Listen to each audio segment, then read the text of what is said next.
Usimamizi wa kanisa la PEFA humu nchini umeanza mchakato wa kuhamasisha wazee wa kijamii katika maeneo ya Kuria kukomesha ukeketaji. Wakizungumza katika kanisa la PEFA tawi la Isebania, rais wa kanisa hilo Askofu John Okinda alieleza kuwa ni lazima wazee hao wanaoshikilia mila waelimishwe kuhusu madhara ya ukeketaji hasa kwa mtoto wa msichana.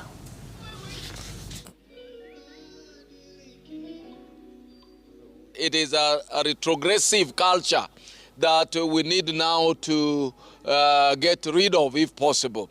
As we talk, there are families that have been resisting FGM for many years, not in a bad way, but giving an alternative rite of passage. It's not that we don't recognize what it was meant for.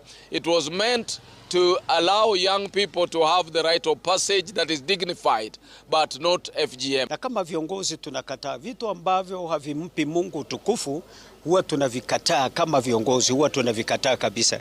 Na mimi kama askofu wa mkoa sipendi kusema kwamba kile kitu ni kizuri, hata kama watu wanasema kuna mila wameshikilia, lakini kuna zingine ambazo ni potovu na huwa tunazilani na kutangaza kwamba jamani tutoke katika utumwa.